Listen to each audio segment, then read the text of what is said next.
வந்து டிஎம்கேல இருந்து இந்திய கம்யூனிஸ்ட் வந்து வெளியேறிட்டாங்க.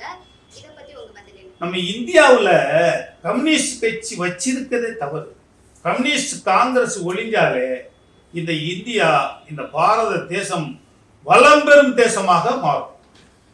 ஆகையால் கம்யூனிஸ்ட்காரங்கள்லாம் வந்து அந்த சித்தாந்தத்தில் உள்ளவங்க, சைனாவோட சித்தாந்தத்தில் உள்ளவங்க, புரியுது அவங்களுக்கு. ஆகையால் கம்யூனிஸ்ட் கட்சி அழிஞ்சே வந்துகிட்டு இருக்கு. நீங்க பாத்தீங்கன்னா வெஸ்ட் பெங்கால்ல போச்சு, இந்த கேரளாவில் கொஞ்சம் இருந்துச்சு, அது இப்போ கொஞ்சம் தேஞ்சு போச்சு. தமிழ்நாட்டில் 1-2 பேர் தான். இவங்களெல்லாம் நம்ம வந்து சேர்த்து இந்த பாரத தேசத்துல இவங்களை வச்சு அரசியல் செய்யக்கூடாது. ஆகையால் அவங்களுடைய சித்தாந்தம் தான், இப்படிதான் போவாங்க, இப்படிதான் வருவாங்க. நீ இவ்வளவு நாள் என்ன போறான்னு, இவ்வளவு நாள் திராவிட முன்னேற்ற கழகத்தோட நீ கூட்டணி இருந்தல்ல, நீ இந்த அணைக்காக என்ன போறான்னு, ஏன் அதை மீட்க முடியல? ஏன் காங்கிரஸ் கூட்டணி தானே உங்ககிட்ட இருந்துச்சு, காங்கிரஸ் ஆட்சி தானே கர்நாடகாவில் இருந்துச்சு, எதுக்கு நீங்க இதை மிஸ் பண்ணீங்க?